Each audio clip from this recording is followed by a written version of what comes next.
If gusto mo ng passive income ngayong paparating na 2026, kesa mabaon sa utang, pa-burnout sa trabaho, at mabaon palalo sa utang, para sa'yo tong video na to. Hello guys, I'm Alexi Chung and I'm doing YouTube automation for 7 years now. At mag-8 years na nga mga pare. And for today's video, alam niyo na, magbibigay na naman ako ng tip para sa mga gusto dyan mag-YouTube automate. I-share ko sa inyo kung ano yung gagawin ng isang Alexi Chung kapag mag-uumpisa sa pinaka-umpisa, like back to zero mga pare. Tara, let's go! Etong bahay at kotse ko guys ay isa sa mga katas ng pinagpaguran ko dito sa YouTube automation. Thank you Lord. This is not overnight success at hindi rin to easy money. Well, I'm blessed and happy to say na nagamit ko talaga ang talent ko dito. Sobrang dami ko ding trials and errors bago ako makarating dito sa posisyon ko ngayon. At yan Hilux na yan, kala mo sobrang dali ko yan nakuha. Well, dati views lang yan at hindi pa ako vlogger that time. Pure YouTube automation yan pare. So kung akala mo sobrang dali neto, dyan ka nagkakamali. Hindi ito basta-basta na magkakaroon ka kaagad ng mabilisan. Kaya, kailangan mo dito ng guidance. Pero bago yan, first off, I want to address yung mga nababasa ko. Bakit pa daw ba gumawa ako ng course kung kumikita na ako ng malaki sa mga channels ko? Pera pare. Pera.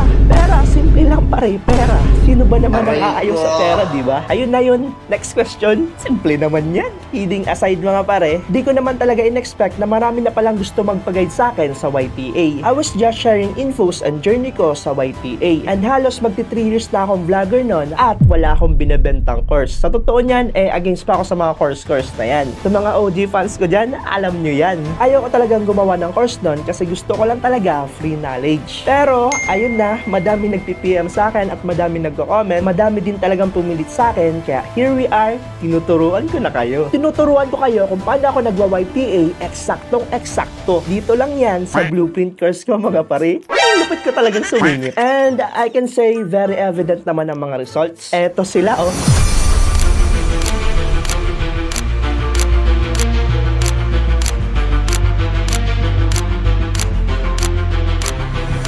And to be honest, abutin tayo ng bukas sa mga naging successful dito sa blueprint course ko. Kaya minsan napapaisip talaga ako, what if hindi ako gumawa ng course? What if hindi ako gumawa ng community? Asan kaya tong mga tao na to? Hindi ko ba sila mamimit? Napapaisip ko na lang talaga no? So to wrap up my answer, sa opportunity. Siyempre, pera yan. Kinaganda ko lang. Opportunity, eme. At sa mga makukulit na body natin dyan, FYI lang mga body, na ipundar ko itong bahay na to at first car ko, which is eto ng Vios, wala pa akong course niyan mga pare. Pure YTA lang. Pero yun nga, it took me several years. Not bad na rin sa age 25 mga pare. So dati pa talaga, paldo na talaga sa YouTube automation. Ito yung example ng bago ngayon. Boom! Di ba ang layo na guys? Parang kalahati na lang ata. Hindi naman. Tapos madudumi na. Hindi na natin na-display. Pero baka i-display ko yan dyan soon. Para makita nyo.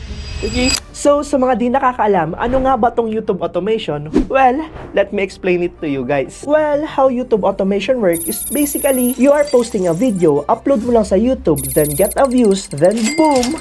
Fat paycheck. Well, ang sarap sana pakinggan, pero it's easier to said than done. In reality, sobrang rami mong factors na dapat i-consider. It will take you some time to master YouTube automation. Paghanap ng best niche, pag-analyze ng analytics, best time to post para matarget ang United States, SEO, at marami pang iba. Buti na lang, gumawa ako ng step-by-step blueprint wherein nandito na lahat. As in, lahat ng nabanggit ko, nandito na. Hindi mo na kailangan mag-experiment pa. Kahit cellphone lang ang gamit mo at hindi ka techie, pwede ka dito. Epit ko talagang sumingit, no? At talagang pasok na pasok talaga. Well, sa totoo lang, madami naman dyan free knowledge na nakakalat sa YouTube. Pero kung gusto mo mag-start ng tama at less mistake and less error, mag-join ka na dito. Complete and full package na to. At there's more. May weekly live consultation pa dito wherein makakausap mo ako personally ng live at pwede ko pang i-check yung channel mo. So kung gusto mo to, comment mo lang dyan sa ibaba, blueprint, or punta ka sa profile ko at click mo lang yung link na naandyan. Then, pili ka lang ng service na gusto mo, login ka sa Google, then fill outan mo lang tong Google form. Dito, i-attach mo lang yung proof of payment and boom, maghihintay ka na within the day. At nasa'yo na yung blueprint at link sa exclusive group natin. Angas! Now, if I'm going back to zero, sabihin na natin walang blueprint sa Alexi Chung, eto lang yung gagawin ko. Unang-una kong gagawin dito is to obtain editing knowledge. Pwede ako manood straight for 1 week basic editing at 1 week ulit advanced editing naman. Now, after ko makuha yung essentials, ay mag-a-analyze na ako ng niche at maghahanap ng competitor ko dito. Syempre, pag-aaralan ko muna ang YouTube policy, YouTube automation, etc. Tapos, maghahanap na kaagad ako ng best niche. Dito na nga, papasok yung pangalawa. Dito iwa-one up ko lang yung competitor na napili ko. Ngayon, para ma-outcompete ko yan or makasabay sa niche na yon, kailangan ko na ditong gamitin yung advanced and basic editing na natutunan ko. Nang sa ganon, ako na ang maghahari sa niche na yon. Simple lang mga pare. Pangatlong step, gagawa na ako 10 channel, sabay-sabay applying the same principle while enhancing my skill. While on the process, sigurado marami na ako dito matututunan. Dadaanan ko talaga ang trials and errors. Kasi wala akong guide. Di yan maiiwasan pa nagsosolo ka. Yan naman talaga kapag self-paced at exploration yung ginagawa mo. Maraming trials and errors. Until makapunta ka sa tama. Buti na lang tapos na ako dyan. Kaya ikaw kung ayaw mo ng trials and errors, i-avail mo na ang Blueprint Secret Sauce natin. That's the key to success sa YouTube automation. Let's go! Kung gusto mo makita pa na ako nagpag-grow ng YouTube channel within 90 days, eto yan. Hanapin mo na lang sa YouTube channel ko. Yun lang. Bye-bye!